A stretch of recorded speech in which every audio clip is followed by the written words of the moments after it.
بسم اللہ الرحمن الرحیم۔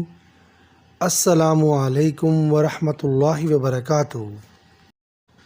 امید کرتا ہوں آپ سب لوگ خیر و عافیت سے ہوں گے، اور اللہ تبارک و تعالیٰ سے دعا ہے اللہ تعالیٰ ہم سب کی دینی اور دنیاوی مشکلات کو آسان فرمائے، آمین۔ دل کی صفائی کیسے کی جائے اور اللہ تعالیٰ کی محبت کیسے حاصل کی جائے، آج کی اس ویڈیو میں اس بارے میں تفصیل سے بات کریں گے۔ چلیے تو ویڈیو کو سٹارٹ کرتے ہیں۔ روحانیت کے ضمن میں ایک بات بے حد اہم ہے کہ ہم اپنے دلوں کو ہر قسم کے کینہ سے، بغض سے، نفرت سے اور انتقام لینے سے پاک صاف رکھیں، اور اس کا سب سے آسان طریقہ یہ ہے کہ ہم اس کی عادت کو اپنا لیں کہ کسی انسان سے کسی بھی قسم کی غلطی سرزد ہونے سے پہلے ہی اس کی غلطی کو معاف کر دیں۔ ایسا کرنا در حقیقت اس چیز کی مشق ہوگی کہ جب بھی کوئی شخص ہمیں نقصان پہنچائے گا، یا یوں کہیے کہ ہم پہ تہمتیں لگاتا ہے، ہمیں نقصان پہنچاتا ہے، ہماری جڑیں کاٹتا ہے، تو ہمیں برا نہیں لگے گا،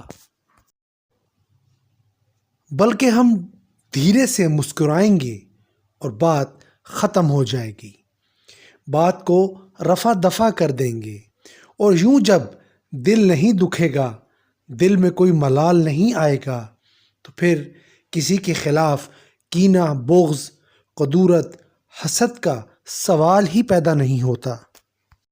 یہ بالکل ایسے ہی ہے جیسے ایک باپ اپنے بیٹے کو کسی غلط چیز سے منع کرنے کے لیے وقتی طور پر ڈانٹ ڈپٹ کرتا ہے، اور ظاہراً آپ غصے میں اس کو ڈانٹتے ہیں، اس کی بھلائی کے لیے ڈانٹتے ہیں، لیکن ایک باپ کے دل میں بیٹے کے لیے کچھ وقت کے طور پر تو غصہ ہو سکتا ہے، لیکن اس کے دل میں ظاہری طور پر تو کبھی بھی اپنے بیٹے کے لیے غصہ نہیں ہوتا۔ وہ وقتی طور پر غصہ ہوتا ہے اور فوراً ہی ختم ہو جاتا ہے، یعنی کہ یہ بناوٹی غصہ ہوتا ہے وقتی طور پر، اور کچھ دیر کے بعد ختم ہو جاتا ہے۔ حضرت نظام الدین اولیاء جیسے آپ سب لوگوں کے علم میں ہے کہ ایک بہت بڑے ولی اللہ تھے، اور علم کے بہت اعلیٰ مقام پر فائز تھے۔ ان کے اتنے زیادہ عقیدت مند لوگ تھے کہ صبح شام دعا کروانے والوں کا تانتا بندھا رہتا تھا۔ جہاں حضرت کے اتنے عقیدت مند لوگ تھے، وہاں پر ایک شخص ایسا بھی تھا جو کسی بھی وقت اپنے ہاتھ سے کوئی موقع ضائع ہونے نہیں دیتا تھا، جہاں حضرت نظام الدین اولیاء رحمۃ اللہ علیہ کو وہ بدنام نہ کر سکے۔ حتیٰ کہ وہ شخص اس وقت کے بادشاہ وقت کے کان بھرتا رہتا تھا۔ حضرت نظام الدین اولیاء رحمۃ اللہ علیہ بھی اس بات سے بخوبی واقف تھے کہ وہ شخص ان کے خلاف پروپیگنڈا کر رہا تھا۔ ایک روز ایک عقیدت مند شخص ان کے پاس آیا اور اس نے بتایا کہ وہ فلاں شخص جو ہے آج ان کا انتقال ہو گیا ہے۔ تو اس پر حضرت نظام الدین اولیاء نے افسوس اور دکھ کا اظہار کیا اور کہا کہ چلو چلتے ہیں، اس کے کفن دفن کا انتظام کرتے ہیں۔ اس پر وہ عقیدت مند شخص بولا کہ حضور، آپ کے علم میں ہے کہ وہ شخص ہمیشہ آپ کے خلاف آپ کی بدخوئیاں کرتا تھا، برائی کرتا تھا۔ تو حضرت نظام الدین اولیاء نے یہ سن کر اس عقیدت مند شخص کو جواب دیا کہ ہاں، مجھے یہ سب معلوم ہے، اللہ تعالیٰ اس کی مغفرت فرمائے۔ یہ کہنے کے بعد حضرت نظام الدین اولیاء وہاں سے اٹھے اور سیدھا اس شخص کے گھر تشریف لے گئے۔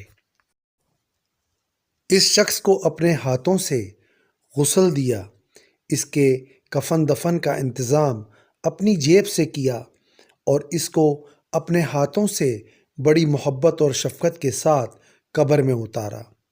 تو جب ہمارا دل کسی شخص کی طرف سے صاف ہوتا ہے تو پھر انسان اس مقام پر چلا جاتا ہے، یعنی وہ ہر شخص سے محبت کرنے لگتا ہے، چاہے اس شخص نے اس کو کتنا ہی نقصان کیوں نہ پہنچایا ہو، اور اس کا فائدہ خود انسان کو ملتا ہے جو اپنے دل میں کسی کے لیے بغض، کینہ، حسد یا نفرت نہیں رکھتا، اور اس بندے کے درجات بلند ہوتے چلے جاتے ہیں، کیونکہ یہ اللہ کے نبی حضرت محمد صلی اللہ علیہ وآلہ وسلم کی سنت ہے۔ سبحان اللہ۔ تو یہ تھی میری آج کی ویڈیو، امید کرتا ہوں آپ کو پسند آئی ہوگی۔ آخر میں چلتے چلتے اللہ تعالیٰ سے دعا ہے، اللہ تعالیٰ مجھ سمیت ہم سب کے کبیرہ اور صغیرہ گناہ معاف فرمائے، اور اللہ تعالیٰ سے دعا ہے اللہ تعالیٰ ہم سب کو حضرت محمد صلی اللہ علیہ وآلہ وسلم کی سنت پر چلنے اور اس پر عمل کرنے کی توفیق عطا فرمائے، اور اللہ تعالیٰ ہم سب کو دنیا اور آخرت کی ہر نعمت سے نوازے، اور اللہ تعالیٰ ہم سب کو اپنے حفظ و امان میں رکھے۔ آمین ثم آمین یا رب العالمین۔ نیکسٹ ویڈیو تک کے لیے دیجیے گا اجازت۔ اللہ حافظ۔